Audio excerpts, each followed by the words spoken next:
Hi, I'm John Maxwell. When the top companies in the world are looking for trainers, speakers, and coaches, there's one name that stands above the rest, and that's Maxwell Leadership. Our certified team members have gotten proven results for companies all over the globe, and our reputation, I'm proud to say, is second to none. Some of our members have risen to the top of their profession, including the one you're going to meet today. I proudly introduce you to my friend Bob Fabian Zinka. Welcome to the Leadership and Success Podcast with your host, Coach BZ, where we help you lead with purpose and succeed with impact. If you're ready to grow into the kind of leader others want to follow, this podcast is for you. If you're determined to elevate your success and leave a lasting legacy, this podcast is for you. As my mentor, Dr. John C. Maxwell reminds us, everything rises and falls on leadership. Our goal is simple: to inspire you, challenge you, and equip you with insights that can transform the trajectory of your leadership journey. Welcome aboard to another episode of the Leadership and Success Podcast with Coach BZ. So, I know, laugh, right? This is about 1972 at Wallowa Lake, Oregon. In my hands, you can't really see it, is a copy of issue 114 of Sergeant Fury and his Howling Commandos. But this is where it all starts. So I was absolutely hooked. That was the first comic book I ever owned in my life. And it led to reading comics and just absorbing comics to the point where my father, probably about 2 years later, 3 years later, forbid me to ever buy comics again, so I had to buy them in secret and hide them. He thought comics were bad, which I think a lot of parents of that generation probably thought. But they were great ways to tell stories. And what's really interesting about that, and something that Joe understands, the people who wrote those stories, those old war comics, whether you're talking about Sergeant Rock, whether you're talking about Sergeant Fury, the Losers, they were all veterans. They were World War II veterans who came back after the war and used that medium of artwork to tell their stories. And so if you get into the war comics of the 50s and early 60s, they are absolutely veterans letting out what's inside of them. And the stories are gritty and realistic, and sometimes, you can relate to them in a lot of ways. But it's important. And of course, this is 10-year-old Steve reading this not knowing, and then absorbing it, and then, it led to me starting to tell stories. Now, a little bit about me. That's my dad on the left, my Uncle Bill on the right. Those are my original storytellers of my life. Not to put too fine a point on it, but my uncle and my dad were probably the most, is it okay to say, the most full of shit people you will ever meet in your entire life. They made up stories just to tell stories. And you never knew. I was almost 20 years old before I knew that parsley wasn't poisonous. And because my dad had told me every time we went to a restaurant, don't eat the parsley on your plate. It's poison. It'll kill you. Never making the connection that if no one put poison on your dinner plate. And my uncle was the same way, but they had all kinds of stories. You put the two of them together, they told stories, and it was great family time. And of course, that influences the kid with the comic book, right? And they were both characters. Miss them both to this day. The next one, that guy is Ralph McAllister. Ralph McAllister was my fire chief when I was in college. Not a lot of people can say that they were firemen. I spent the longest 6.5 years of my life in college as a firefighter. Most people graduate in 4. I stuck it out. I was on the slope plan, but I had fun. I was doing this every single day.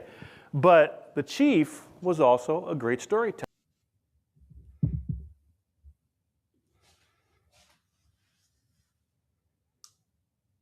All right, everyone, welcome to another special edition of the Leadership and Success Podcast. We have a living legend waiting for us in the green room. But before we get started, let's do what we do as is our custom here and start with a moment of gratitude. This is where we take just a moment to be grateful every single time we meet, which is pretty much every day this day. So if you would maybe close your eyes and put yourself in your happy place, take a deep breath, maybe slow down your nervous system, and think about one thing you are grateful for today. Almost every day, I am really grateful to really stand on the shoulders of giants. It is really incredible. And lately, I've been really super grateful about especially the young men and women in uniform who are willing to sacrifice their life for our freedom. So I want to again acknowledge it's now, I think it's been confirmed, 13 service member, U.S. Army and airmen who have now passed away with the conflict, the war in Iran. And I am so grateful for people like that who are willing to put their lives on the line for us, because our freedom is not free. And we don't know the name of the six airmen who died. I believe it was on first day yet, because the DoD has to take time to first announce the death to their parents and family members. But probably today or tomorrow we will know. But each person represents a life. They had hopes, they had dreams. They put on that uniform to protect us, and we are so grateful for that courage. So Godspeed and rest in peace. All right. So let me see if I can properly introduce our guest today. So today we are going to be speaking to the legendary Colonel Steve Doctrine Man Leonard. Because if you've served in the military over the past 20 years or so, chances are you've heard of Doctrine Man. So Colonel Leonard is a retired U.S. Army strategist, educator, author, and the creative force behind the legendary Doctrine Man leadership platform that sparked conversation across the profession of arm. I think at its height, it had more than 2 million people following. It's just incredible. During his distinguished Army career, Colonel Leonard served as a logistician, operational planner, and senior strategist, helping shape modern U.S. Army doctrine, including work on the Army's capstone operation manual and stability operations doctrine. Today, he continues developing the next generation of leaders as a professor of the practice at the University of Kansas School of Business, where he teaches strategy and leadership. So, Colonel Leonard is also the author or editor of multiple influential books on strategy and leadership, including his latest, Professional Talk Logistics, Sustaining Strategy and Operations. So we are going to be talking about this book today, co-authored with John Klug. His work bridges strategy, leadership, logistic, and professional development, all essential skills for a leader navigating complex environment, especially junior officer who follow this podcast. This podcast is for you. So without any further ado, please help me welcome to the Leadership and Success podcast, the one and only, the legendary Colonel Steve Doctrine Man Leonard. Thanks for having me, BZ. All right. Good morning, sir. How are you doing today? Great. It's good. It's a good Saturday. Yes, it is a very, very good Saturday. And maybe to get started, sir, what is one thing you are grateful for today? You just reminded me of it when you played that video, and that's the people in my life who taught me to tell stories. I forget sometimes to reflect on them and the impact that they had, and how I carried that legacy forward. Yes. I hadn't thought about it, and then when you played that speech from the War College, I thought, yeah, I need to think about them a little bit more sometimes. But Yes. yeah, I'm very grateful for those experiences and what they gave me to carry forward. Absolutely. Can you tell us a little bit about this right here, Sergeant Fury? So yeah, sorry about that. So if you watch that video, there's the bespectacled, skinny little kid, probably weighs 80 pounds, Yeah. soaking wet, absolutely hooked on war comics, whether it was Sergeant Fury or GI Combat or The Losers or Sergeant Rock. Yeah, I love those, and they inspired me in a certain way to pursue a career in the military. Wow. But what was fun about those was not realizing at the time, and I'm not realizing till much later, that they were all written by veterans, which is something that I Yes. talked about at the War College. I had done a couple of book reviews for the Association of the United States Army, and they were compendiums of old war comics. And as I was reading through and reminiscing on those things, I realized, hey, wait a minute, let's do some background on these folks. And they were all veterans. They're all World War II veterans who Wow. then used comics to tell their war stories. And you think about it, how many times do we tell war stories? The comics are a great way to do it, which, Yes. for me, it was the connection because for years, I told my stories and our stories through stick figures and satire. And Yes. it was a way to tell stories. And That it is all starts really back there with Sergeant Fury on a tree stump in 1972. wow. Really, really powerful because those stories are so close to reality for those who have served. It's quite incredible. So that makes sense. Is there something about you, sir, that most people may not know when they first meet you? Oh, that's a good question. I'm pretty much an open book. I think I'm almost too much of an open book. People think that there's more behind the veil. There isn't. Like, I just put myself out there. I was an authentic leader before I knew what it meant to be an authentic leader. I was myself, Yes. probably to a fault. I said what I thought. I did what I thought was right. I didn't necessarily filter things. So I just put myself out there. So there really isn't a whole lot. I try to, I guess, with my students, they get that and they ask a lot of questions. We do every semester, we do an AMA where they can ask any question, and they realize that they've heard the stories all semester long and they know them and they know who I am, and there's no hidden secrets. It's just I am Wow. just who It's I am. powerful. That's really powerful. Maybe if we can start at the beginning. Why did you join the US Army? What was that story Oh like? yeah, that's a great story. Because I think like a lot of people, um, I was raised knowing I was going to go to college. My dad set that expectation all along, and then somewhere later on in high school, he poses the question, "How you going to pay for it?" Like, oh, well, I hadn't really thought about that. And he's like, "Yeah, I'm not paying for it, but you're going to college." And so what I did was I got an ROTC scholarship to the University of Idaho, a whole 30 miles away from my hometown, and I went there, and that led to an Army career, which I never thought it would. I By the time I was in college, I wasn't sure that was what I wanted to do. That picture you Mm, showed just a minute ago yeah. is the one that really is a life changer, because by the time Desert Storm rolled around, or Desert Shield, in 1990, I had Yeah. already committed to getting out of the Army. I'd done a couple of years. It wasn't for Really? me. I was done. And it was standing in the desert and seeing. Well, I would tell people, when you Mm, see, a multi-core formation spread across the desert yeah. and battleships shooting Volkswagens across the sky, it is so awe-inspiring. And I left and said, this is what I want to do. I have found my calling. This is what I'm going to do, and I will stay with it. Amazing. That was it. I mean, I next thing you know, you're in for 20 years, and then where did that happen? Where did that time go? And then it Yes. goes until one day you say, well, I got to go do something else now before I die. So let's go do something Wow. else.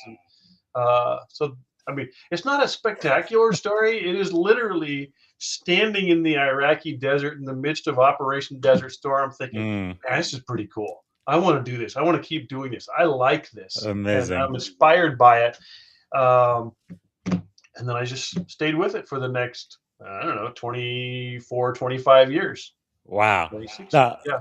being a colonel in the most powerful army in the world, that's a very big deal. And for those who are not in the military, that's only one pay grade below general, right?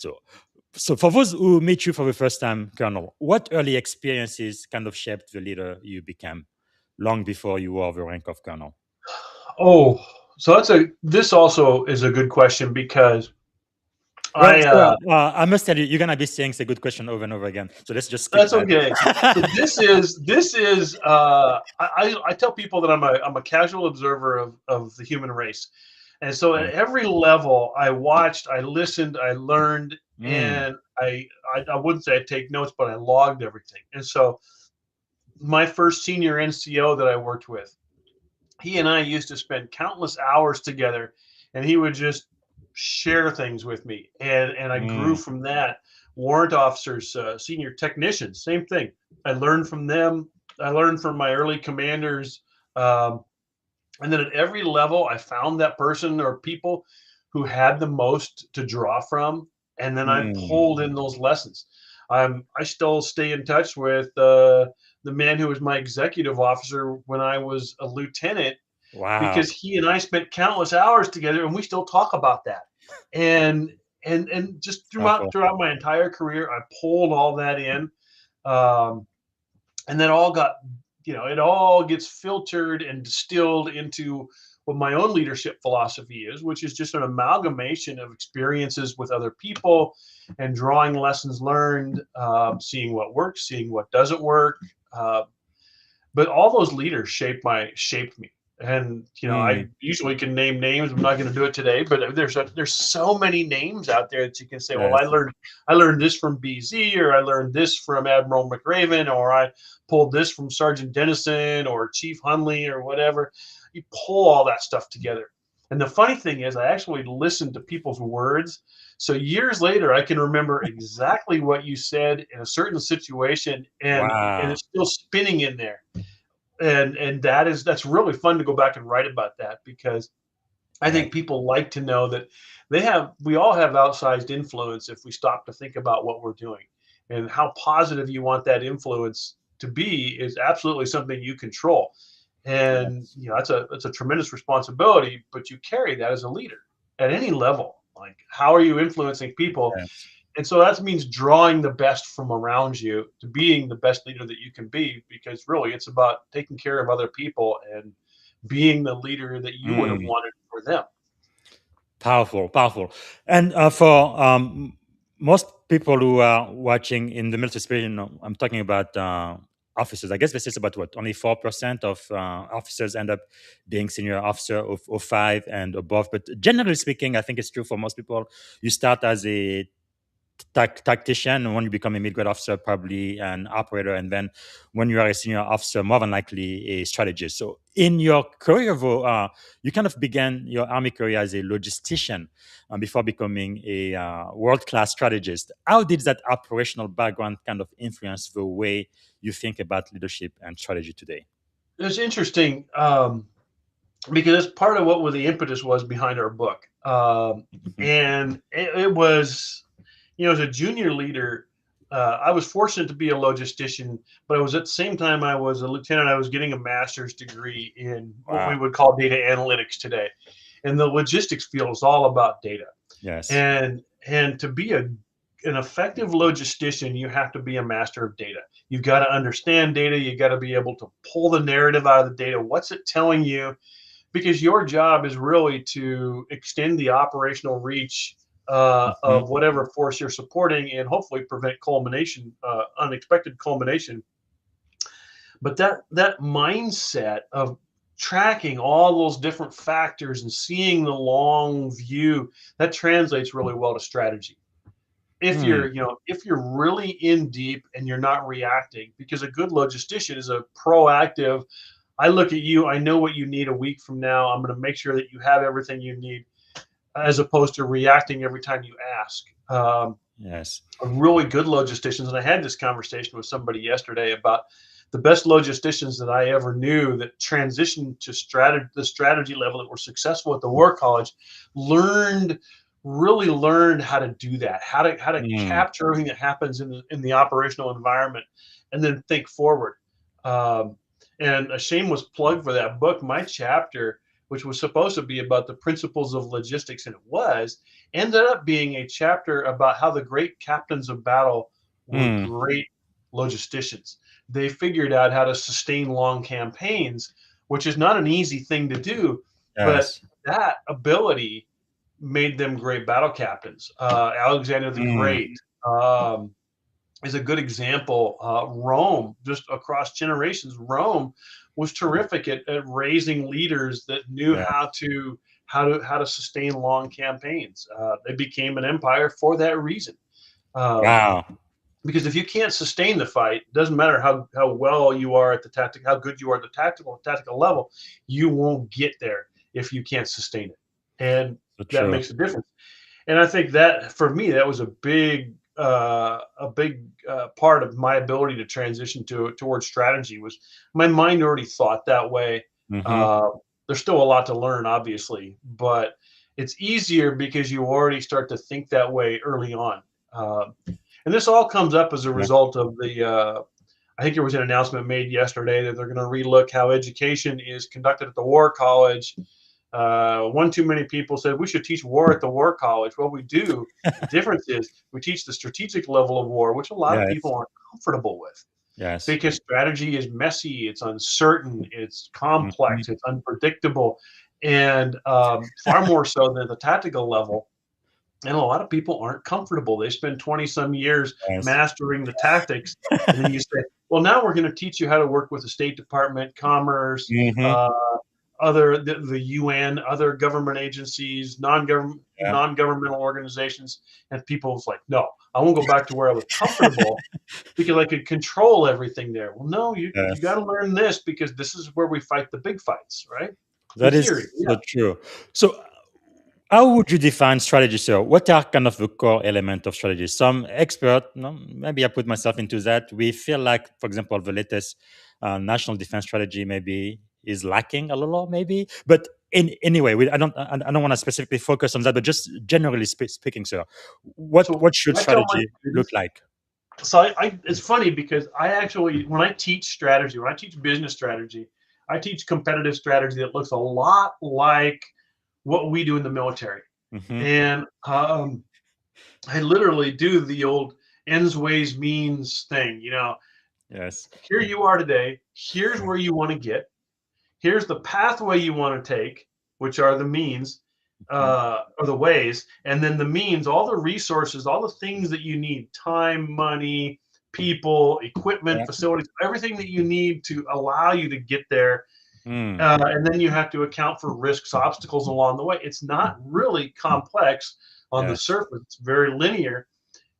In practice, it's a hell of a lot harder.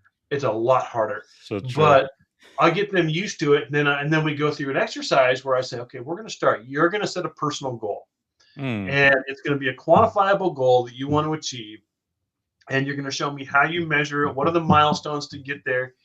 And they go through that, and they think, oh, this is pretty easy. And then I say, okay, now do that 5 times with 5 different goals, and then try to figure out how to balance your resources across those goals. And they realize they go back to I want to stop biting my fingernails. No, no, no, no, no, no, no, no. We're not going to do the atomic habits thing. We're actually going to think, okay, I want to be a millionaire by the time I'm 30. I want to own real estate of this size. I want to do this. Yes. I want to do that. How do you get to all those things from today? Mm. That's strategy.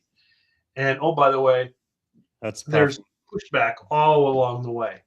And so when I teach the competitive side, I use a guy named Michael Porter, who Hmm. is probably the godfather of competitive business strategy. Yeah. But I use him because I said he's the one person that writes as strategy as a knife fight. You're Yes. not just going to get what you want because somebody's going to fight you for it who wants it just as bad as you do. And you better be Yes. prepared for that competition. The whole enemy Mm. gets a vote thing, right? Well, in Yes. business, your rivals, they get a vote too, and they're not just going to simply roll over and let you do what you want. I am so glad you said that, sir. Yeah, that is quite powerful. So yeah, go ahead. Because when we talk about strategy, sometimes we don't think about the second, third, and fourth order effect. No, I think it was philosopher Mike Tyson who said, right, everybody has a plan until they get punched in the mouth. Well, recently, even with this war in Iran, it's like we didn't think that they would actually punch back. It's like, okay, so what does it mean when you are a strategist to think about not just what's it's almost like playing chess, I guess, in three dimension. What should a good strategist do before you go ahead and expand all of your resources to go after something, but to really think about some So what I consequences? tell people, and what I've always said is, it's going to be complex, but the people that have to execute whatever brilliant plan you come up with, they don't need complex. So you have to figure out a way to make it Yes. flexible and adaptable Mm, and relatively easy to understand and execute. Um, and the flexibility and adaptability are really important because nothing ever turns out the yes. way that you hope it does. So when we talk about having contingency plans, branch plans, things like that. Yeah, you want to build those things in. So, okay, I got here, this doesn't work, or that decision isn't going to be the right decision. So they don't have to stop and lose momentum, that the planning is flexible enough that allows them to, I understand what the intent is, I understand Hmm. what the outcome I'm trying to achieve is, so I can make my own decisions. I have the autonomy to do so. Yes. Um, and they can do that. That's the hardest part of being a strategist, and I think something that a lot of strategists struggle with is it's not reductionism or breaking it down Barney style, although I Hmm. use that term a lot. Uh, it's figuring out a way to hand off something that somebody else can execute and not wonder what it is that you actually want them to do because they don't understand it. Wow, that is really something. So you have served in Iraq and worked at the strategic level, shaping doctrine. What is one leadership lesson from combat that every young officer listening right now or leader should really understand early in their career? I think for me, my personal experience was pay attention and learn, because war is a crucible and you're going to get taught some hard lessons. So the more you pay attention to that, the more you capture. People who journal Hmm. do themselves a favor, because you learn those things, you capture those things, you record those things. Um, when I went my second time in Iraq, uh, during OIF, uh, I told all our subordinate officers, you need to capture this. You need to write lessons learned articles. Mm, Why? Because you're going to learn some stuff here, and it's really important that you pass those lessons on. You capture those lessons, you record those lessons, because that's where people yes. start to, they don't have to make the same mistakes we made. There may Sure. be better ways to do things that we found that they don't know about, that aren't in doctrine or aren't captured anywhere else. Uh, it's incumbent upon you to be able to do that. And so whether you're a junior Mm, officer or a senior officer, it's the same thing.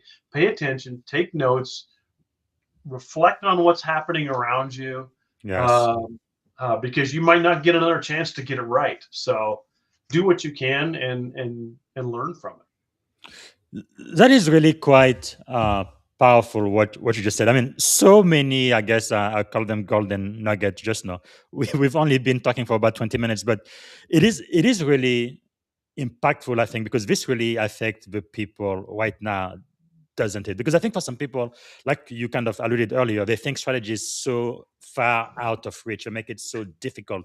When in reality, even in real life, no, everyday life, everybody they kind of have to come up with a strategy in order to be able to accomplish their goals daily, don't Yeah, they?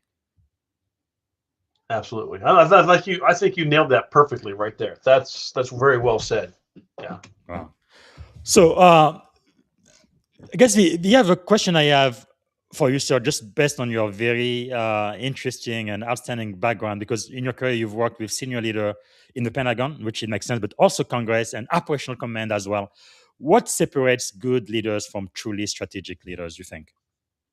So having a vision and being able to articulate it, Mm, that's really important, because you look for strategic leaders just for that. It's like they have to be able to provide that motivational spark that moves an entire team. And for them, that's the ability to see over the horizon yes. and define that in terms that you can understand, so people can then move that direction. Um, Mm, that's a tough skill. And you see that a lot of people that we've have around us today struggle with that. And when we ask, what is it that yes. we're trying to do here or here, and it's not articulated, that's something that always bothers me, because if you're in a position where you are a strategic leader or a senior leader, you have to be able to not just see the future or see a future, but Yes. articulate it to the people who work for you. That you can craft a narrative that people understand, and that allows an entire organization to move in that direction. Because if you Mm, can do that, the organization flounders, it runs yes. aground, and then it just stops growing. Well, I guess a good follow-on question then would be in many organizations, they kind of struggle with bureaucracy and risk aversion, especially the more mature they become. I live in San Francisco, lots and lots of startups, but by the time they become big Fortune 100 companies, things change quite a bit. So how can leaders kind of maintain initiative while operating inside large institutions? So I'm glad you asked that question because I wrote something once. I actually slipped something into the Army's capstone operations manual, 17 years ago, and it says it's one phrase. It says, "Risk is a potent catalyst that fuels opportunity." And the Mm, whole idea is that if you're in charge, if you're going to sit in that chair, you've got to have a comfortable relationship with risk. That you yes. have to understand risk and be willing to accept risk, and then make decisions in the face of risk, and be Mm, comfortable making those decisions, not knowing everything that you need to know, uh, but being comfortable enough in your own leadership ability that yes. you can make a decision, and if it's not the right decision in the moment, you can make it the right decision. You can change circumstances and conditions and push where you need to go. Hmm. Um, but what you said, there's a lot of people who aren't comfortable with that, and they don't like to make decisions, or they want to have perfect information. Um, now, when we talk about it, when we say, "Hey, you got to be comfortable with the 80% solution," I only Right. know 80% of what I need to know to make an informed decision. But by God, I'm going to trust my instincts. I'm going to trust that I've read Hmm. enough, that I've studied enough, that I've reflected enough, that I'm comfortable taking that risk because I feel like my own experience can Yes. close that 20%, and then we can do what's right.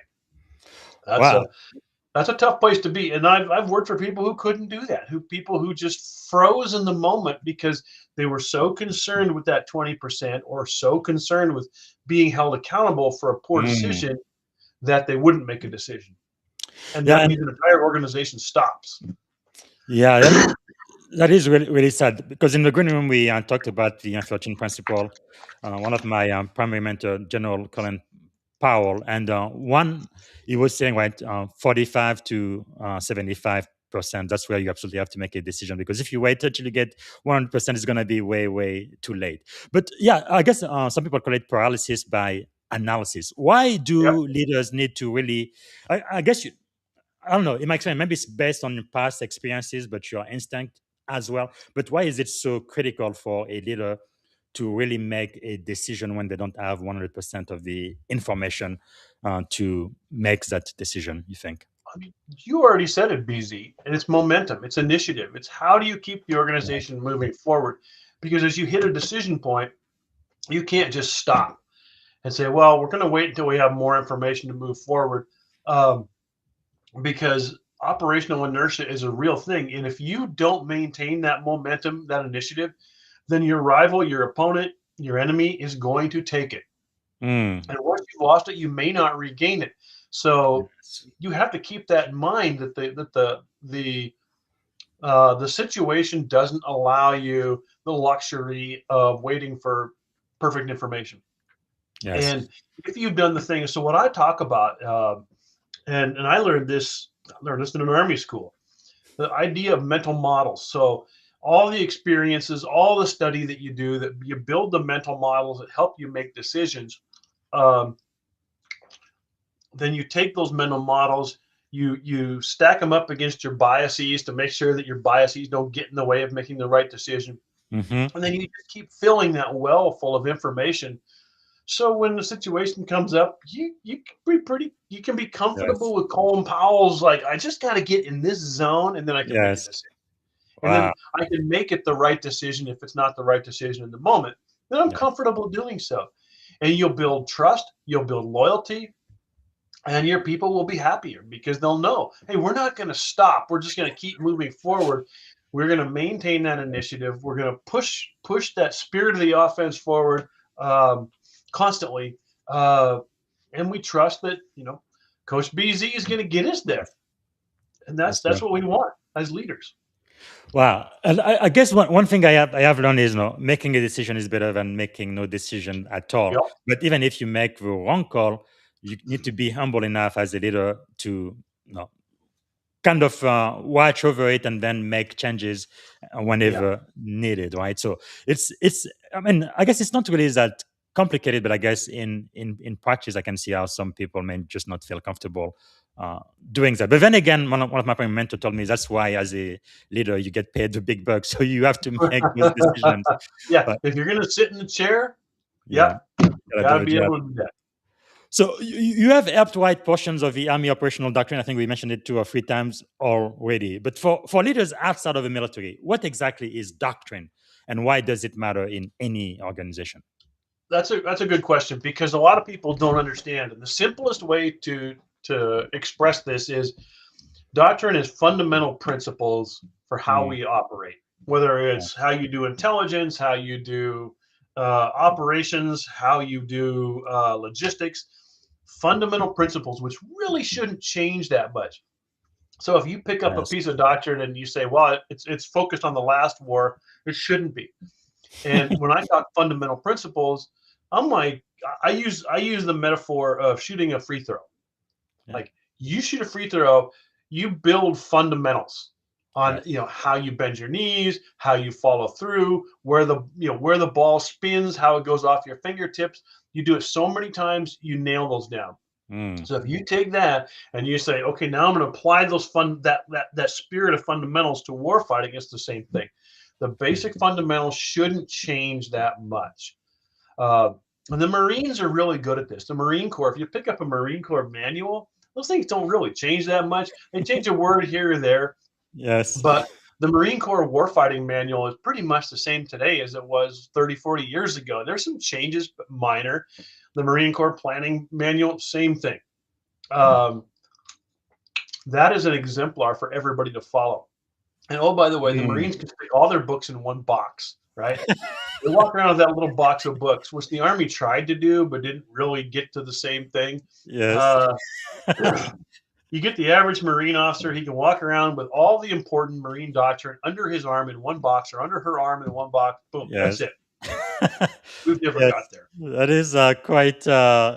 Let's talk about Doctrine Man for just a second, because this was quite a phenomenon. Again, like I said, anyone who's served in the military for the last 15, 20 years, they absolutely heard about it. I guess the question I have for you, sir, how did a few cartoon turn into one of the most influential military leadership platforms online? You know, I really don't know. I mean, that's the best answer I have. I can tell you Wow. how it got started and then how it morphed over time. I literally created these cartoons after I came back from Iraq in 2004. I started to create these Mm, things, draw stick figures, fiddle around, and I was literally just trying to tell funny little stories. And I had landed on Fort Leavenworth, where I was spent 4 years in the doctrine directorate there. We were rewriting the Army's capstone operations manual, mhm. which was kind of a big deal. And well, writing goes really slow for me. I'm a pretty fast writer, and so I had way too much time on my hands. So I used a lot of that time to do other things like write that stability operations manual or write articles, whatever. But it gave me a lot of time to exercise the demons of the war and kind of get things out. Well, you think about it, we're in the middle of two wars at that time, Yes. and I would like every couple 3 days I'd do a cartoon and I'd send it out to people I worked with, right? No big deal. And then they'd come back and they say, "Hey, can you add BZ to the distribution? He'd like to see this." Okay, sure, I'll add BZ. And then one day I sent the cartoon out and it came back rejected by Microsoft Outlook. This is now a spam message because there's 300 people on it. I thought, well, hell, what are you supposed to do? So I decided to open up a Facebook page and I did it all on Facebook and stuck it out there every day. And it, and then I did the same thing with Twitter. Had a YouTube channel, still have a YouTube channel. I just don't put anything on it anymore. Wow. But then I started to generate content and put it out there. And it was cartoons, but then I would add articles. Hey, look, I read this. This is pretty interesting. What do you think? Mhm. Um, so it takes on a community forum kind of feel. And I didn't really give it a lot of thought until I was, oh God, it was probably 2008 or 2009. And I'd watch to see, you could see the stats going up. My boss, my 3-star boss, had come back from a trip to DC and he says, I knew you did this cartoon, but he said, every office I went into had these cartoons up on the wall. They're everywhere. Wow. He said, even the chief had the cartoons up. It's like they're everywhere. I'm like, wow, I didn't know that. It just Very well. continued to grow. And then about, I'd say probably, I don't know, 3 years ago, maybe 4 years ago, I stood down the Facebook page because maintaining that was just, I Too don't know much. about you, but I can live without talking to a million people a day.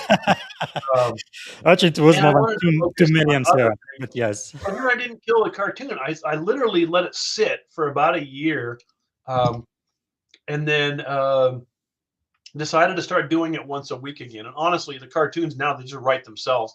I just have to Yes. read the news for a week and go, okay, that's funny. I'm going to pull that in. Like the one you popped up about the whole War College initiative, looking at the War Yes. College.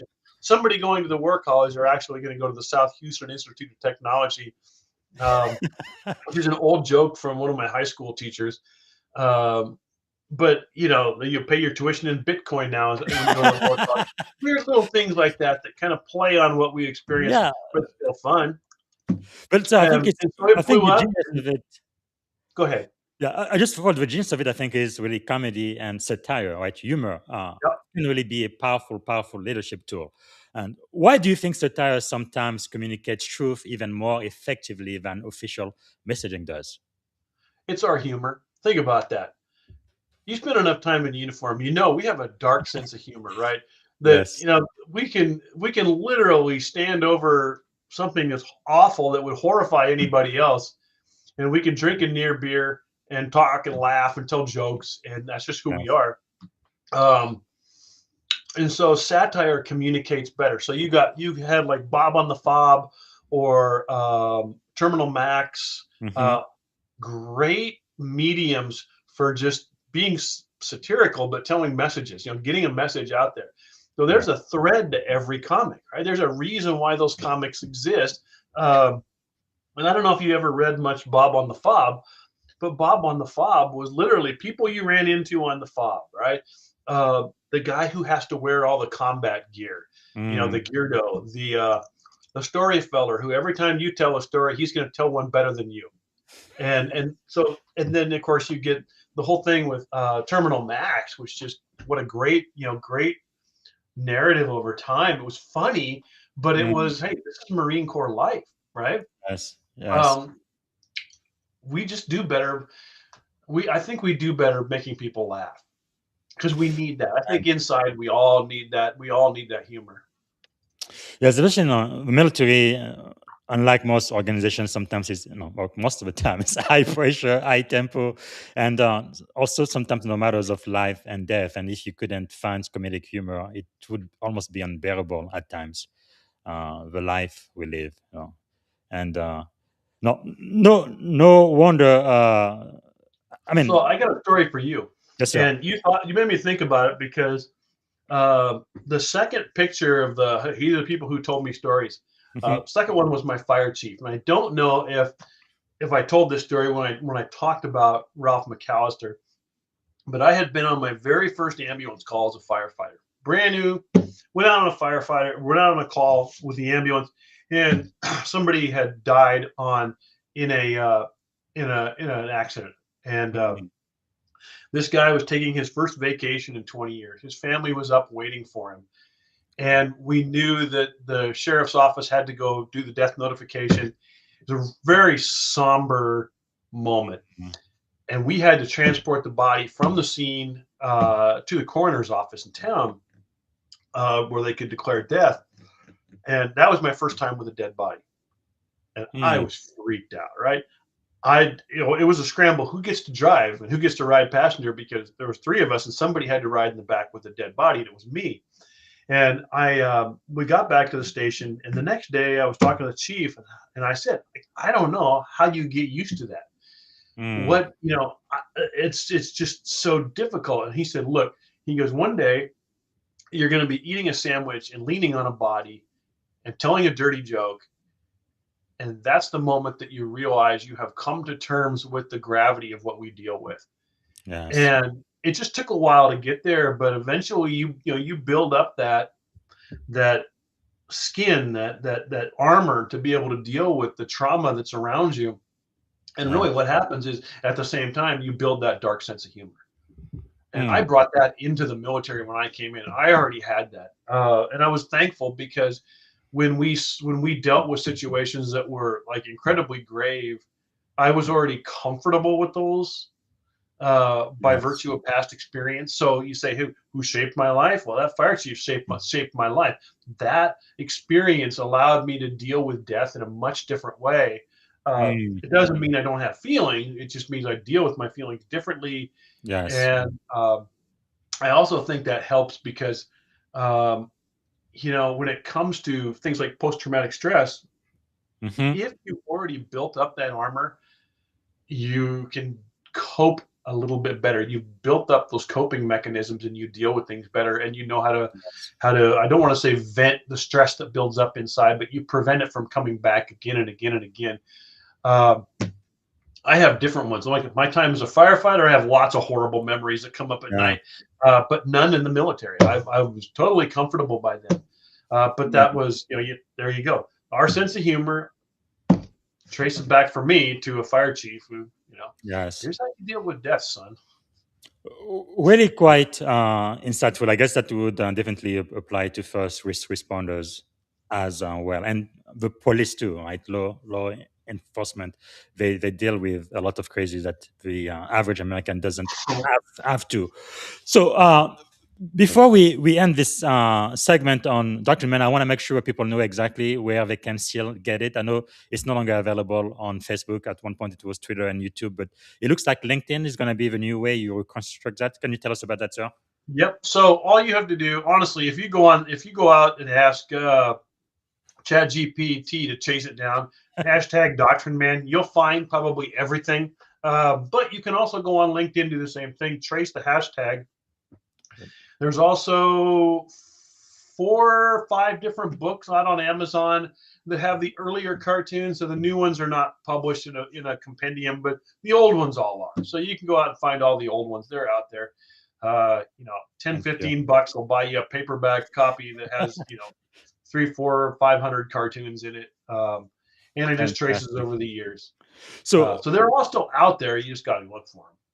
so over the years, then, what leadership lesson or cultural insight from Doctrine Man resonated most with the military community? You think? God, I think the one thing that stood out to me the most, and you kind of hinted at it already, it was people needed that. People Yes. needed to be able to laugh at what they were doing and relate to what they were doing, and building up a following was never the intent. It was had nothing to do with it. Uh, so many people just wanted that because it made them laugh, it made them think about themselves. Yes. They could relate to it. And it could be something as serious, as silly as somebody gets locked themselves in a porta potty in Baghdad. All the little things that we deal with or we see, they Yes. could relate.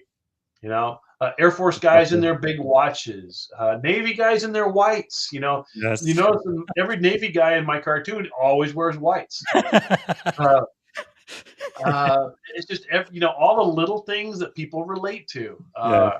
That's really powerful. Because I know one of my best keeper, they used to have plan of the month or plan of the day. Every comment has those that they would always have a Doctrine Man cartoon, which again, it makes you laugh, it makes you think, but it's really a great way to reach out to your sailor, to your unit, and really build that culture. So thanks a million, sir. The work you have done has really been impactful beyond measure. Now we are already running out of time. I could be speaking for you for hours and hours, but I do want to spend just a little bit time on this, your latest book. Again, you've written more than 6, 7, or edited, but this is the latest one: professional talk, logistics, sustaining strategy, and operation. And I guess the first question I want to ask, sir, why did this book have to be written? So it actually grew out of John Klug's dissertation. He wrote a dissertation about naval logistics and leading up to World War II, and he said, I'm going to write a book. And then one day he's like, I'm not going to write a book. We're going to write a book. Like, I don't want to get sucked into your delusions of naval logistics, but we kind of did. But it was important because we kind of touched on this earlier, is the challenges of elevating from the tactical to the strategic level. Logistics takes on a completely different level of importance. Yes. So at the operational and strategic level, warfighting is about logistics. If you can't sustain the fights, then you can't win them at that level. Mm, Tactical, it's we sustain those tactical fights and they work, but the higher you go, it's how do you maintain that supply yeah. chain? How do you maintain that flow of resources to Mm, enable the long fight? That's difficult. And so we all teased it out in different ways, talked about different experiences, whether it was in Afghanistan or Iraq or yes. antiquity or World War II. Um, and there's really not a lot of books that talk about that, right? Mm-hmm. People, we say professionals talk logistics, but not very many professionals talk logistics. Most of them avoid the subject because Yes. it's uncomfortable. It's like strategy. It's uncomfortable. You know, Mm-hmm. um, But I'm so far more necessary. comfortable driving a 3-truck convoy from point A to point B to drop off meals and fuel and water than I am trying to figure out how to sustain 500,000 people on the other side of the world.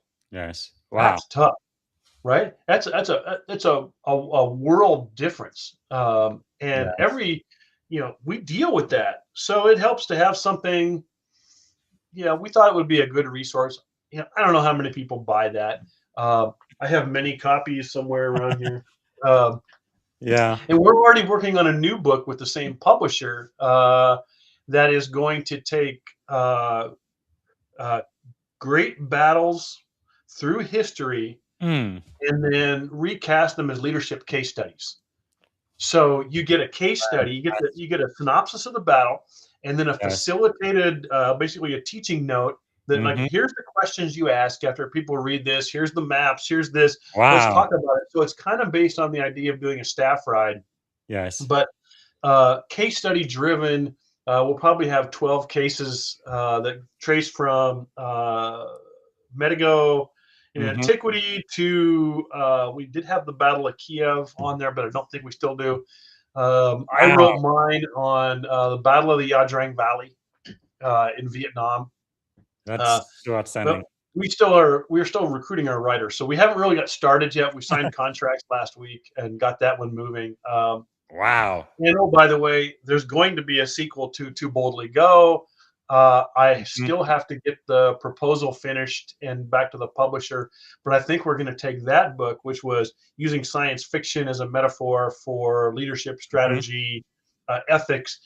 We're going to refocus solely on the Star Trek universe because Wow. we feel like there's enough there to do that just by itself, which was the Yes. idea behind Strategy Strikes Back. We just stuck with Star Wars. Go back to just Star Trek and take that on. So Hmm. still a lot of writing going on. So that's why we wrote Professionals Talk Logistics, and there's already 2 more in the queue now. So That staying is busy. really, really, really awesome. Whenever that book comes out, so you need to come back on the podcast and we need to talk about it. So, Absolutely, the Casey. sequel to Boldly Go is coming. That is so exciting. Wow. Incredible. Well, let me ask you this. Again, we are talking about the instant best-selling book, Professional Stock Logistic. So, I guess another question I have for you, sir. There's a famous phrase often attributed to General Omar Bradley, right, which says, "Amateurs talk strategy, but professional talk logistics." What does that phrase really mean to you? Well, that's an acknowledgement, and I think we captured that really well in the forward. Is Mhm. That's the acknowledgement that strategy is about logistics. You Yeah. can have the vision. You can think you're going to get from point A to point B. The real hard part is how you balance and focus resources in time and space Mm, because you never have all the people, all the money, all the things that you need. So you have to figure out how to focus them on this area, on this milestone, on this milestone. You have to yes. figure out how to do that over time, which means you have to have a really deep understanding of time and space in terms of achieving a vision and know when and where to focus your resources, how to Mm, focus those resources, conserve the resources, don't blow them all. Um, yes. so it's not just having the strategy. Strategy is a lot easier than balancing those resources in time and space. So when I go back to teaching business strategy, I'm like, okay, I get it. You want to do this. You don't have all Mm, the resources to do it. How are you going to do this? How wow. does that affect your timeline? How does that affect your appetite to to achieve those things? Yes. It's a wake up call. Wow. when people start to realize that, okay, you know, BZ, you want to have $10 million in the bank by the time you're 60. All right, what are you not going to do? Are Yes. you going to pay your house off early? Are you going to invest? Are you going to drive a Yugo with no doors on it? Hmm. What are you not going to do to build that wealth?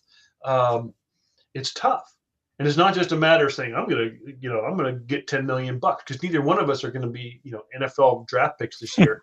So Yeah. how do we get there? Got to Wow. figure it out. That that's really fascinating how it can be so pragmatic. Just the way we think about it. Now, another core ideas in the book is that logistic doesn't just support strategy, but it actually shapes strategy. Can Yeah. you explain that relationship for leaders who might not have a Well, logistic? that's the whole idea of understanding uh, time and space. That you'll have a vision. I want to be here by this point in time, and have these conditions shaped, but your resources determine how that works. And so you may find out that, let's say, we want to clear the Strait of Hormuz, right? Mhm. So I want to have it cleared within a week, but we find out that, well, maybe we can't clear it in a week. So our strategy, that's not a strategy, but on a small scale, clearing that is going to take more time and require us to marshal more resources, more capability, uh, be more deliberate about how we deal with our opponents in the region and our allies in the region. Um, it's not just saying I want to do it; it's how you're going to do it, and the Mm. logistics are what determines how you're going to do it, how long it's going to take, the degree to which you're successful. Um, you know, that's Yes. it, there's a it's it takes on a completely different degree of complexity when you start to add in the logistics piece, which is critical. True, and really from everything we've talked about, sometimes logistic is overlooked, but it looks like it is so crucial, right? For example, many military history they do focus on great general, decisive battles, but logistic over get less attention. What do you think logistic is one of the most important and most misunderstood element of warfare and leadership? Oh, it's funny because I think I even quote this in the book that it's just not sexy. Yeah. I'm like, okay, you're the refuel guy, whoop de doo, right? But you're not the guy that people are going to write books about. Um, uh, and that's one of the points that the book made is, and I wrote in my chapter. I actually quoted somebody that there's a lot of people who are more interested. Historians tend to focus more on the great leaders, the great battle captains, Hmm. and neglect that part because it's just not that interesting. Nobody really, oh yeah, I don't really care how you got the gas up there, or that you had to figure out 10 different ways to move food, or you had to buy food off the local economy, or figure this out, or whatever. Nobody Yes. cares about that. But what's interesting is then you compare that with Alexander the Great, and in his campaigns, he would go to great depths to, like, okay, at this point, we're going to shift from oxen to water buffalo, or this or Hmm. that. Because these animals drink less water crossing the desert, so these are the draft animals we need here. But Yes. we're going to hit this point, so we're going to move resupply in off the shore. So we've Wow. got to do this, and he would go to great detail to get all those things right, which Yeah. then enabled those great campaigns to become great campaigns. Um, Wow. That what is I said was really in the book was he's a data whisperer, right? nice. And we need more leaders who are data whisperers, because those data whisperers are the ones who achieve great things because they know what it takes to achieve them. And it's not just the big idea; it's how you make the big idea realistic, how you realize the big idea. Wow. It looks like technically we've already run out of time, but if I can Yeah, ask one more yeah. question about the book, this is so fascinating. I guess lesson from history, or I should say current news, because your book kind of goes, no, you look at logistic from antiquity through modern warfare. Which is historical, or what is the one example that best illustrates the decisive power of logistic in war, no? From Alexander the Great to World War II, or even the Ukrainian war right now? Maybe I should even add the Iranian war, because uh, there's definitely a lot of lessons learned with what's happening today, right now. In anyway, your choice, sir. Yeah, I mean, there's every chapter in that book kind of gets to this at some level, but let's make it relevant. I mean, so let's put it in the context of what we're doing right now. So I read an article this morning that laid out the strategy for victory in Iran. And I thought, well, that's interesting because I've never seen these things written anywhere. And I've heard a lot of contrasting views, statements made, one thing here, there. So I'm not sure there's a clear strategy. But if we can all agree that we want to end this thing decisively, whatever it is, define that, end it decisively, then backtrack to what it's going to take. So it's not just a lot of air power, because history shows that air power alone can't win. Yes. But air power in conjunction with maritime power and, the thing that nobody wants to introduce, land power, you've got to have all those things working in conjunction, which then makes it a massive logistics problem, right, to solve. But if you want a decisive outcome within a reasonable amount of time, and I would argue that that's why Afghanistan was such a tough thing to write about in the book. I think Francis Park wrote about this, was because you had really great goals, but nobody wanted to be honest about how long or how much it was going to cost to achieve those goals. And really, if you're talking about the basic goal of you want a self-sustaining, free Afghanistan, that's about 100 years, right? Somewhere between 50 and 100 years.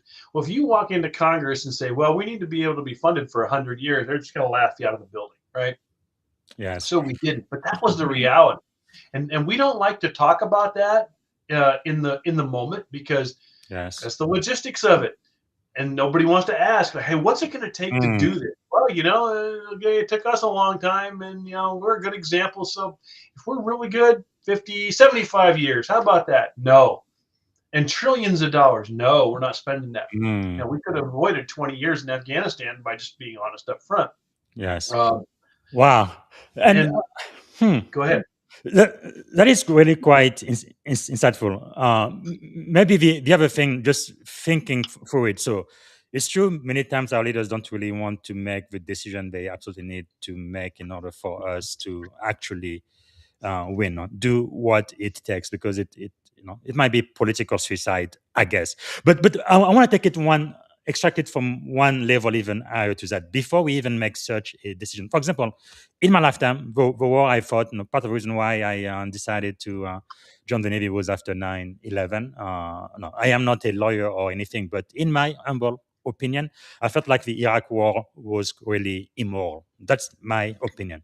And ethical. Maybe it was legal because Congress did give the power to the president to go ahead and go with that. But I guess the question I have for you, sir, is what about the ethics, the morality, and the legality of a decision like that, especially when you're going to put the lives of American young men and women at risk? Right. That's a complex question, and it's a tough question right now, because what we've seen a lot of those guardrails being taken down.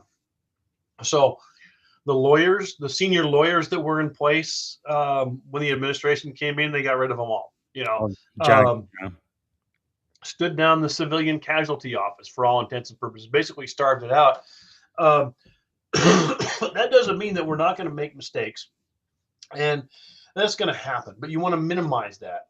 And you need the JAGs, you need the IGs, you need the civilian casualty office, you need the ethics classes, you need those touch points, because, and I think somebody told me this once, that when you're in the military and you swear an oath to the Constitution, you are entrusted to be a state-sponsored arbiter of violence. And it's incumbent upon the state to make sure that what you do falls within the values and morals of the state, which for us would be the Constitution and our own national morals. It's really important to remind people of those, and not to say, hey, stupid rules of engagement. That's I get it, but it's dangerous to say, because those things exist for a reason. They exist to prevent us from making a big mistake and then trying to sweep it under the rug. There's a book called Black Hearts. well, my copy's downstairs, but it deals with my former brigade in Iraq and what amounts to a horrible war crime, Mm, and how the environment allowed for that. And that's just not the only one, because I would hate to think that the war itself was immoral. I don't like to believe that, but there yes. were definitely things that happened during the prosecution of the war that shouldn't have happened. And as a result, we strengthened within the institution those parts that would and should keep us from making those same mistakes. Mm-hmm. Uh, but we took those guardrails down. So if something happens now, we're back and maybe worse off than we were before. Um, Yes. we have to figure out how you give uh, the people who are at the tip of the spear the latitude they need to do their jobs, um, without putting them or us as a nation in a position where Mm-hmm. we're doing something that absolutely violates our morals. Um, Yes. and I think those institutions need to be in place. Those agencies need to be in place to prevent that.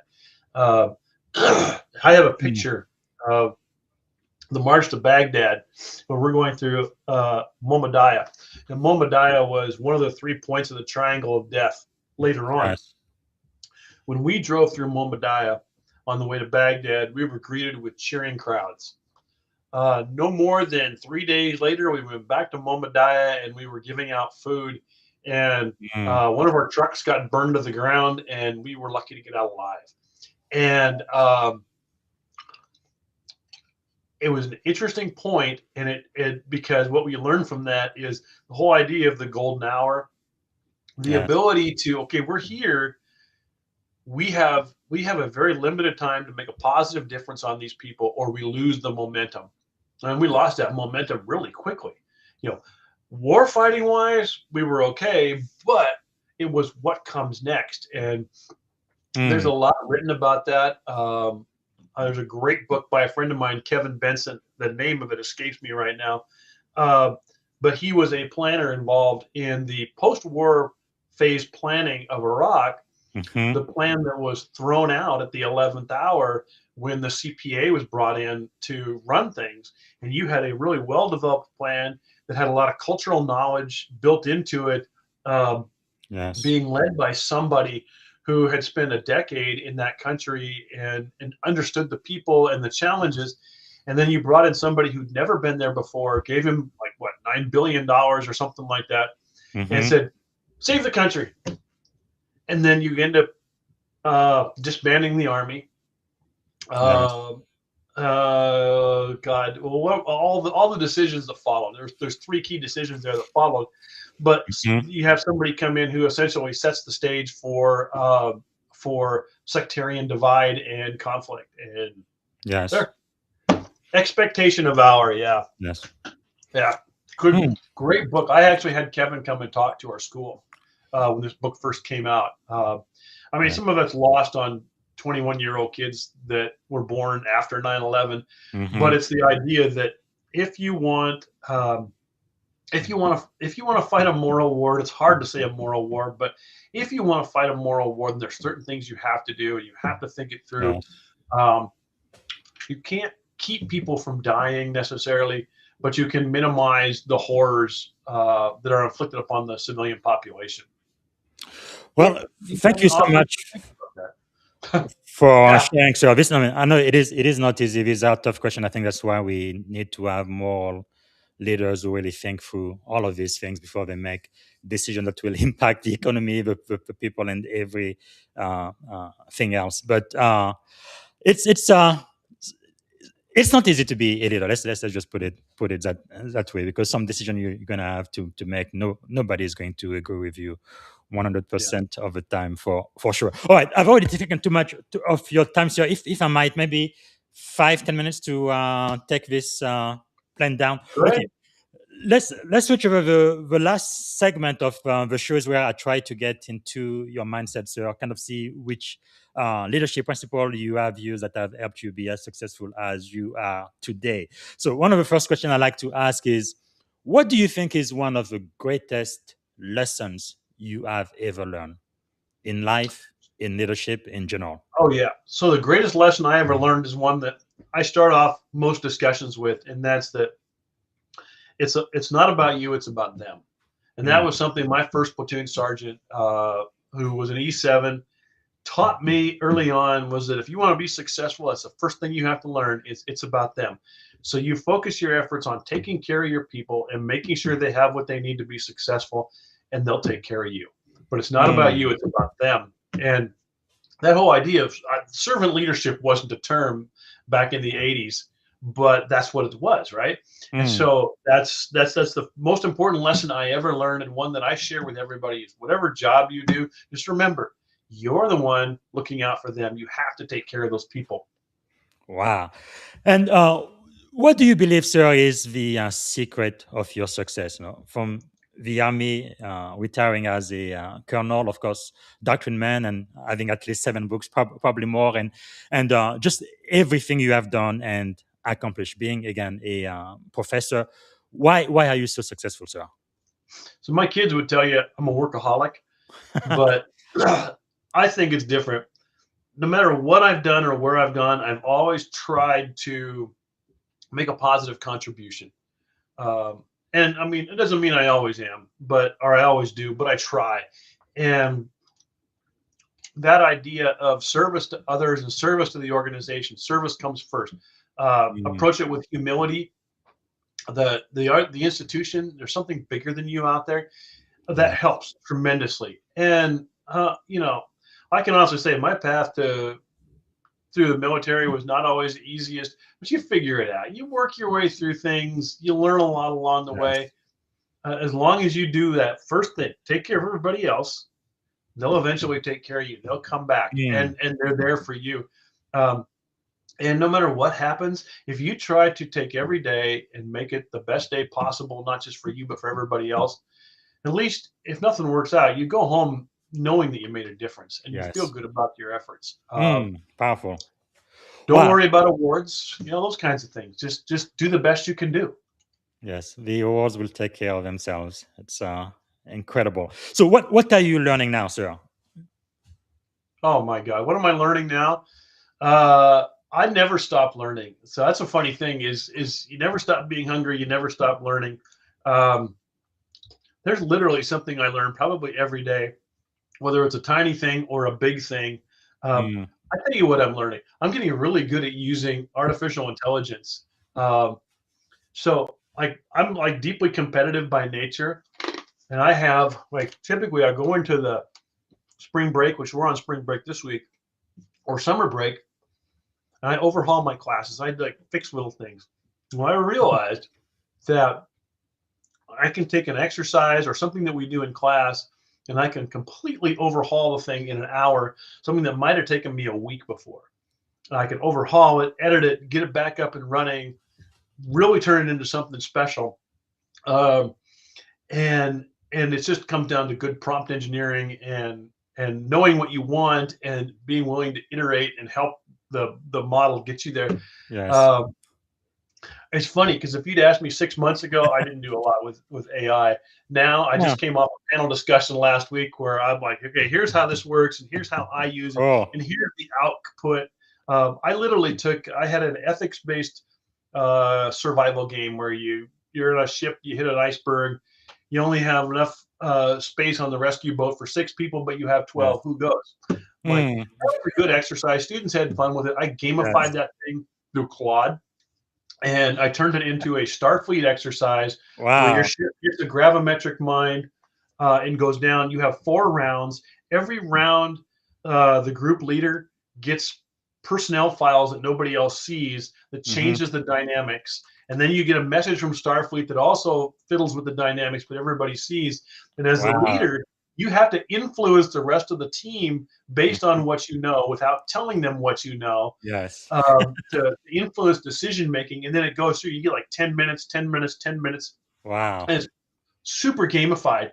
But it was something that I would not have necessarily come up with on my own. I had Hmm. an idea, but when I talked about it and got to iterating with Claude, like, oh, we can do this. I got some ideas. Wow. And it probably took an afternoon of editing because I had to Mhm. rewrite the scenario and do different things.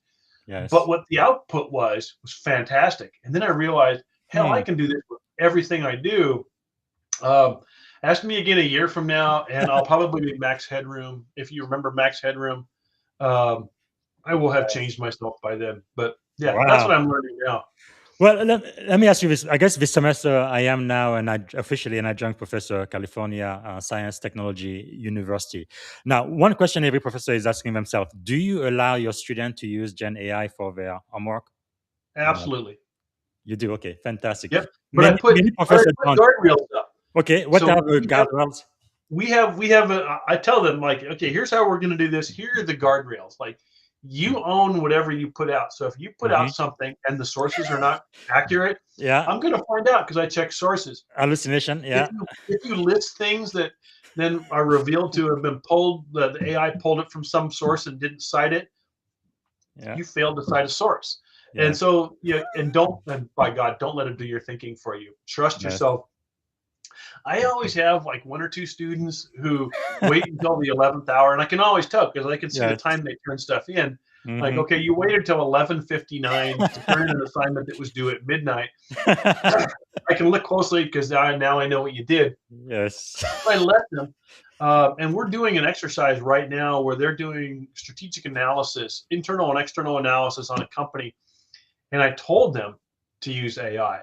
Use AI, Mm, write your prompts, show me what your prompts are. But rather than spend 2 weeks digging up data, let the AI generate the data for you, yeah. validate that data, Mm, and then do your analysis. But I expect a lot more. yes. The expectations go up, and it was Fantastic. fun. And because we deal with this whole thing where people say, well, you shouldn't let them use AI in class. And I come from the generation where we were told we couldn't use computers to write our papers Yeah. because using a computer was cheating. You had to either write it by hand or type it.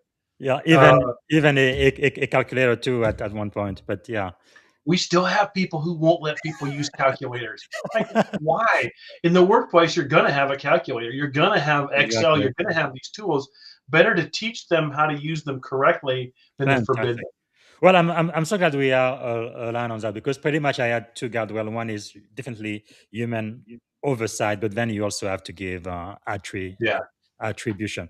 Fantastic. Okay. How has failure shaped your life, sir? We mostly talked about your successes. What about failure? Oh, you know, I mean, I think we all fail. What I've tried to do is not fail catastrophically. We Mm, all have little failures. Things don't work out. Um, I don't get hung up on failure. If something doesn't work, okay, well, it didn't work. Um, it happens, and it's just part yes. of life. It's kind of like the Mike Tyson quote, right? Hmm. You know, everything's great until you get punched in the face. That's failure, right? You get Yes. up, you dust yourself off, and you get back into it. Mm, That's fantastic. how I deal with failure. I've never had any career-ending failures, and I think that's just judgment, right? Yes. You look at a situation, like, I'm not going to do that. I'm not going to go down that road. That's a bad road to go down. Yes. Um, and I've never gotten myself in a situation ethically where I couldn't. Mhm. I had a big problem. Um, Wow. just you don't make those big mistakes that are unrecoverable. I Yes. make lots of little mistakes. I make little mistakes all the time. Yes. They're all recoverable. There's always a plan B, and I just keep chugging. Wow. Thank you for sharing that, sir. If you could choose three people to have dinner with, who would you choose and why? They could be alive, dead, or even fictitious character. Well, one of them I already saw, which is John Maxwell. I had actually lunch with John Maxwell in 2008 Wow. at an event. Absolutely wonderful. Somewhere I have a picture with John Maxwell. Um, uh, Colin Powell, Mhm. but he'd be a hard one. I'd be afraid to have lunch with him or dinner with him right now. But when he was alive, absolutely. Because that guy is absolutely one of my heroes. Yeah, I got to meet him Well, once, but once you get in the room, it's almost like the molecular composition of the room changes. It's just the charisma, the every word out of his mouth it has like power. It has like substance. It's just incredible to see. Anyway. The other one, and I've had lunch with him before, was General Mattis. And General Mattis was the same kind of thing. General Mattis, everything that Yes. came out, you would write down. And Yeah. I had a lunch Constant and a meeting with chaos. him Yeah. in 2012, and I was working in the Baghdad embassy, and I had this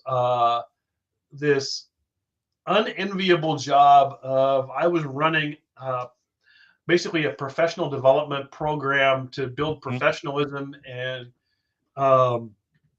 the ethics back within the Iraqi military. And it was a professional arms program, had all this stuff built into it, working professional military education. 6 days a week, I'm on the road meeting with people.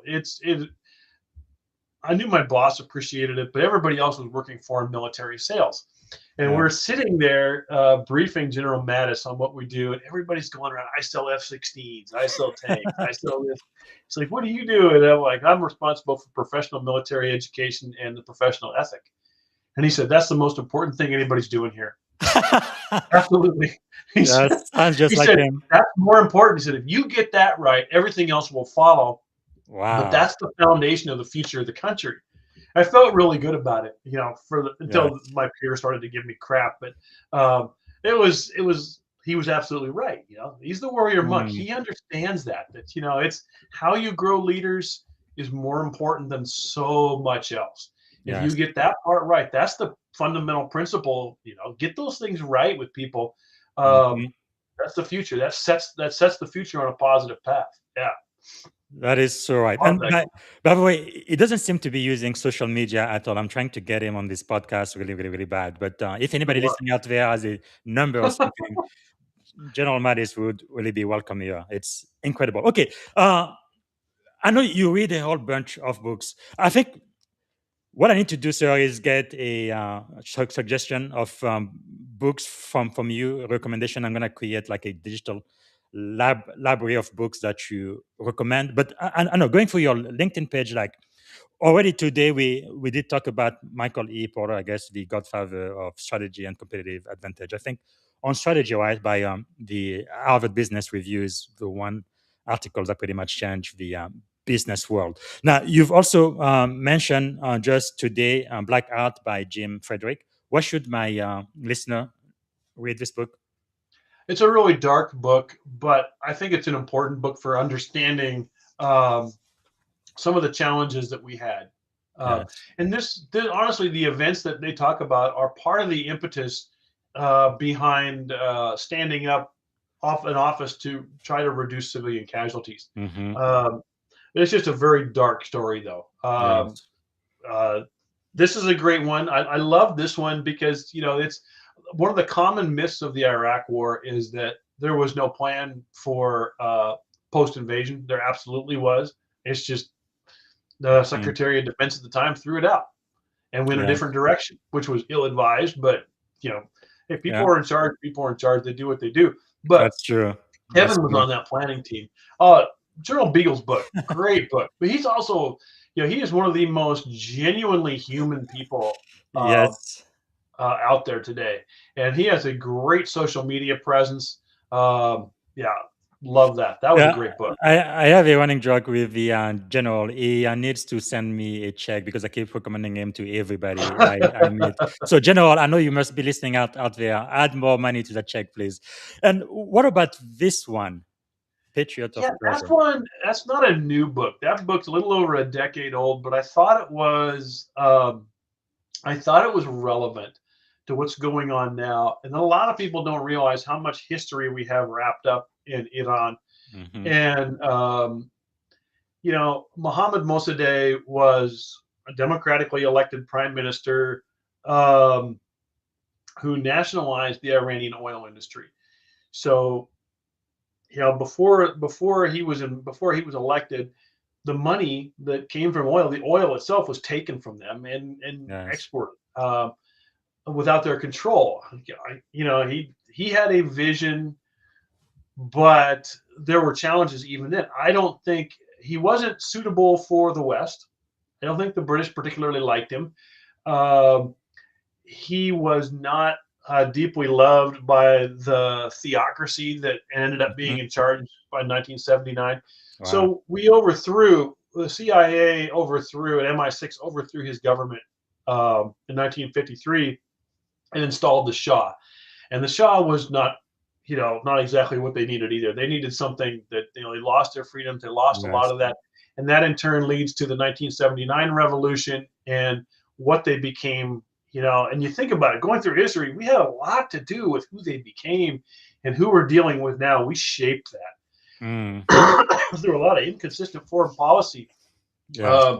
We own part of that mess, a good part of that mess. But what would have happened had he not been overthrown? Mm.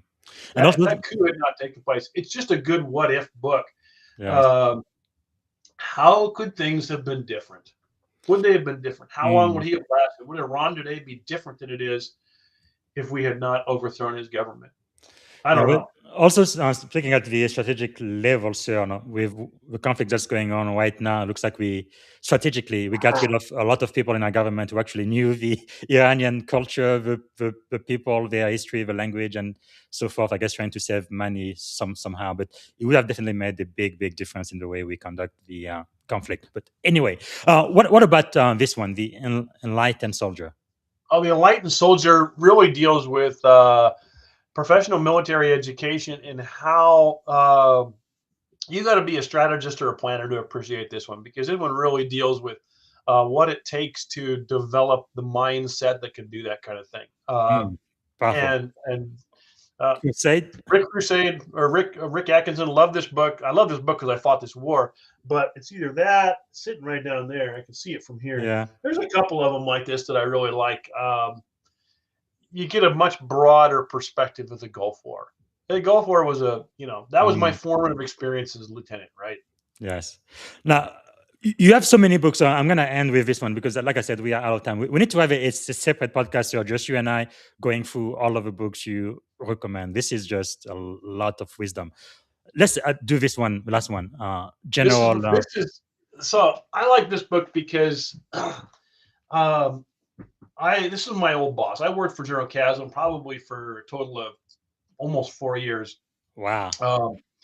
Really love the guy. So for people who like to listen to the podcast and not watch, that's the Impossible Mission. Yeah.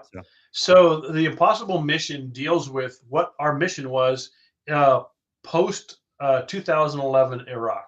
So if you dial the clock back to 2011, the idea was to leave a 10,000 man or 10,000 person stay behind force that could do training and advising of the Iraqi military and the government to help them stand up. We failed to gain a status of forces agreement with the Maliki government. Yes. And so instead of 10,000 people, we had 157, and we had the same strategic goals as that 10,000 person force. We had some contractors not anywhere near to make up for that. It becomes the impossible mission because you are trying to do so much with just not having the people to do it. And at the same time, we were starting to see the initial signs of ISIS emerging. And I think I talked about that in the review, was that we were looking at the data, the violence data in Iraq in general, Baghdad, the cities, and we were seeing a spike in violence. And we knew something was happening. And we were trying to get the word out. Something is happening. And it was weird because I look back today, and one of the things I used to do every day was go to where the Iraqi War College was. The Iraqi War College, their Foreign Service Institute, and their joint PME was all in one compound, surrounded by apartment buildings that flew these really weird black flags. Well, those weird black flags were ISIS flags, right? We didn't know. And I'd go on this compound, and there'd be people just watching us. And ISIS was soon to spin out of control. But what made this, first of all, we didn't have enough people to do what we wanted to do, what we needed to do. But also, nobody would listen when the boss tried to say, hey, we need to get a cable back. We need people to be aware something's happening. No. That runs counter to the administration's narrative on what's happening. This is a successful mission. But something's happening, and it's not good. And, that is it's a great book, and he is a great example of someone who through sheer will see through a mission. No matter how hard it is, he will not give in. Wow. Not very many people as stubborn and as capable as him. And I loved working for the guy just for that reason. So many great books to recommend. Let me ask you this: so is there maybe like a song, a book, or a movie that would be your life's theme or anthem? Oh my God! Based on your LinkedIn, I would suggest maybe this one. Yeah, I mean, for a movie, I love Rocky. But I pack in pop culture everywhere. I don't know if you get the T-shirt. This is Beverly Hills Cop, right? Yes. So I got my Eddie Murphy T-shirt on today. I surround myself with that stuff. Rocky is a great one. For a song, no. So it was the song my driver played on the way into Baghdad in 2003. It was "Welcome to the Jungle." And he had decked out our Humvee with speakers, had a really interesting little sound system, and that was the song, right? We're hitting Baghdad, "Welcome to the Jungle," and nothing I don't think could describe that better than that. That song still rings in my head. That's Guns and Roses, right? Yeah. Guns and Roses, yes. Wow. And Axl Rose looks like an 80-year-old woman now. So, I mean, how time has changed it. All right. So we are getting toward the very end of the podcast. But if you had one day to live, sir, what would you have liked your final contribution to be? If I only had one day left to live, I would probably just spend that with my family. Yes. Because I could, you can never get enough time with the people that you love. There we go. That's the family right there. Yes. Spending time with them makes everything worthwhile. Absolutely. You can never get enough. And if you did have a magic wand, you could solve any problem in the world. What is that one problem you'd like to solve first thing tomorrow morning? Oh, God. Which problem, right? I mean, there's so many. I would like to see us take a break from conflict. How about that? And that's not just one problem, that's multiple problems. But I would like to see us take about a 3 or 4 year break from conflict. Everybody catch their breath, and maybe focus on things that matter inside the country. Yes. A little more than outside the country. Yes. That would be nice. Yeah, because myself as an information warfare commander, of course I am a military man, but I really believe we need to have a very strong military, not to use it, but really as a point of last resort. Use diplomacy, use absolutely everything we can, and when we don't have any other choice. In my mind, it's moral, it's ethical, it's legal. Then let's go do it. Let's take care of business. But otherwise, yes, peace on earth, goodwill toward men. That's one of my favorite verses in the Bible, but it's something I'm really, really longing for. And it looks like all we do as humans is just find ways to be in conflict and destroy and kill one another. Yeah. It's really sad. It gets exhausting. Yeah. So if you had the ear of every junior officer across America right now for the next 60 seconds, what would you tell every junior officer to do first thing tomorrow morning? So the same thing. I think you had a question here on it, and that was to write. Yes. Write, because writing is, a lot of times, your ability to write is the only opportunity that you're going to have to communicate with your senior leaders. You might not get a chance to bump into them in the motor pool or out in the field. If you write and write well and write about things that you know about, then you have an opportunity to not just influence them and catch their attention, but to make a difference in your own career. And writing did that for me. Writing was that one constant that, I got a lot of jobs over the years because somebody would say, I want you to come work for me because you write. And I need somebody to help me do this. Yes. Even though I didn't have any other skills for the job, you can write. So in less than 1 minute, why should my audience purchase this book, Why We Write? So this was a good book. Randy Brown and I pulled this together, 2017. But you have a lot of different people who write. And what this book does is it talks about different people's motivations behind it. I talk about why I started, and that's the Why We Write thing. But it's important to understand how people are motivated and what drives them to communicate like this. It's less about how you write, less about what you write. You can write poetry, you can write comics, you can do whatever. It's that you communicate and you continue to practice that communication. It's cathartic. It releases a lot of what's inside you. So you can hold all that in and suffer, or you can write about it.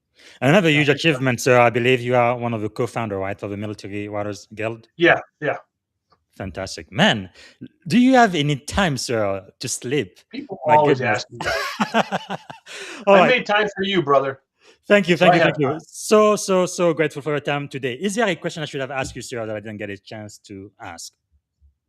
I don't think so. We've been on Okay. here for a while, so I think you've done Yes. covered just about everything. All right. What can we do to add value back to you? So grateful for your time and wisdom and insight. Nothing. I just really appreciate the opportunity to be here and to engage, have this conversation.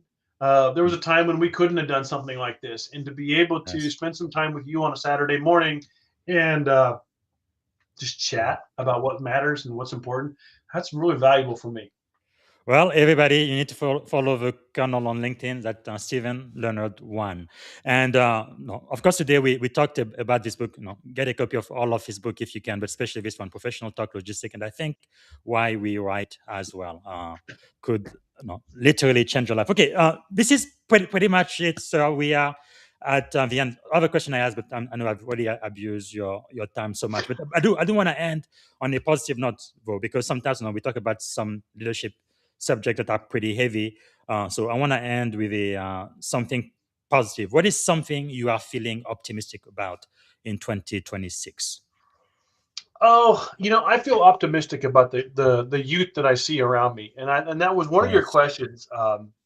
When I talk about Gen Z, that Mhm. they're not that much different than we are. They might Yes. do things a little differently. They might have some different tools, but they are just as hungry for leadership and mentorship as we ever were. Yes. And they're constantly seeking it. So if you can be that guiding force, if you can be that example for them, they will Mm. absolutely get behind you. Yes. And I get a chuckle out of this whole thing because I go into class and I have a really close relationship with my students. And I think about it, I'm old enough to be their grandpa. I'm three times their age at this point, and Yes. and yet we still have this great back and forth, Mm. and it's very Yes. positive, and that makes I tell my wife, if all I had to do was go spend my days with Gen Z, I would be happy for the rest of my life. Yes, It's they really absolutely. inspire me. Part of the reason why I'm an adjunct professor and I There do you this go. podcast because we do need to have strong leaders for America tomorrow. Wow. Okay, so this is it for today, sir. The very last question is one word that represents our shared experience on this podcast today. And again, sorry, we went over 30 minutes, but I feel like you have so much to teach us, sir, so much wisdom. You do need to come back, especially when you publish your next book. One word, Fun. fun. Okay, I am Fun. so I had grateful. fun, and so the time Grateful. goes really quick when I have fun. Grateful for your time, grateful for your contribution. Thank you, sir, for serving your country in and out of uniform and shaping the mind of the next generation of leaders in America. I think that is so critical. Thank you, sir. I appreciate you, Bye. BZ.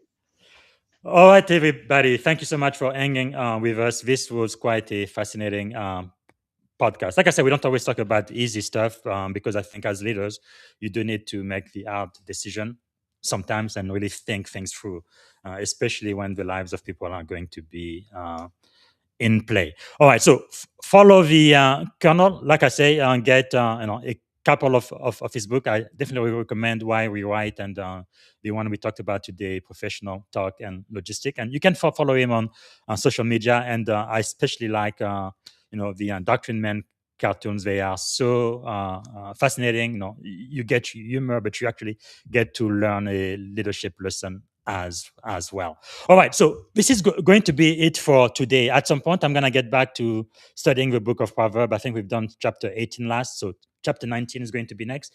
This is not a religious podcast. It's going to be about ancient wisdom and leadership lesson from the book of Proverbs, things that you can actually put into practice today from a book written more than 2,000 years ago. It's just amazing. And as you guys know, we also have continued to celebrate Black History Month. Now we call it Black History Year for every day until the end of 2026. I think it is important. So I kind of have two vignettes. One is kind of about what happened today, right? Today is March the 14th. And I went back into history, and for those who follow me on LinkedIn, you will see that. But if you go back to March the 14th. Let me see which year did I choose. The thing is, the Black history, which is American history, is so rich, and there is so much to learn at times. But the one story I chose for today, okay, I am saying it here, was oh my goodness, I write too much on LinkedIn. It seems like. Here we go. So it was March the 14th, 1835. So I went all the way back to 1835. That's when free Black people were forced to apply for a license to remain in Missouri. So you can read the post on my site. And then the other vignette is when I talk about African American first, either in technology or in the military, right? The two worlds I know pretty well. So I talked about the very first Black female tactical jet pilot in the U.S. Navy. And she's still serving today, and her name is Lieutenant Madeline Swagel. And I think I had a picture of her. Let me see. Here she is. Lieutenant Madeline Swagel. Hopefully, I'm going to be able to get her on this podcast as well. But I think it is important for us to know our history, right? And to end the podcast today, what I'm going to do is I'm going to play a short clip of about Lieutenant Swagel, and that's going to be it. So hopefully I see you guys tomorrow. All right, bye for now. The Navy's first Black female tactical jet fighter pilot. The Navy's first Black female tactical jet fighter pilot receives her wings of gold this week. Yeah, it's a landmark feat that she hopes will inspire others. CBS's Danya Bacchus spoke with another pioneer whose achievement 40 years earlier helped pave the way. Lieutenant Junior Grade Madeline Swagel is making history as the Navy's first Black female tactical jet pilot. Thank you. I am really honored that I get to wear the wings and get to fly planes and call myself a pilot. Hip, hip. The Virginia native graduated from the U.S. Naval Academy in 2017. Before flight school, she had never even been in an airplane. I was really excited on takeoff, like feeling the exhilaration and getting thrown back in the seat a little bit. That was awesome. It's fun because it is difficult. Currently, only 15 Black female aviators serve in the Navy. Swagel hopes those numbers change. I think that representation is important because we are a very diverse nation. I'm excited. I just think that this is wonderful. Swagel follows in the footsteps of the Navy's first Black female aviator, Brenda E. Robinson, who earned her wings of gold 40 years earlier in 1980. Recruiters told her she would be a pioneer. You could check off two boxes because they hadn't let Black people in, they hadn't let women in. All of a sudden, this is all new stuff. Robinson says representation is crucial. She runs aviation camps to show kids what is possible. I believe now, after even all these years, you can't just have a desire for something. You have to actually see it. Swagel is set to receive her wings of gold at a ceremony on Friday. After that, the sky's the limit. Danya Bacchus, CBS News. Now, in June, the Navy announced the formation of a special task force to address issues of racism and sexism. That panel will make recommendations for reform in a number of areas, ranging from recruitment to career advancement.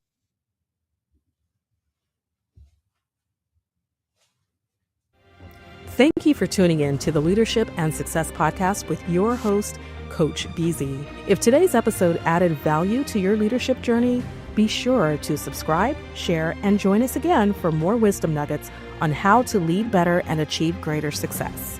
Remember, leadership is the most critical skill of our time. The world will always need leaders to inspire others, drive innovation, and execute meaningful strategy. So why not count yourself among the bold leaders shaping the 21st century? Until next time, stay inspired, stay committed, and keep leading with excellence.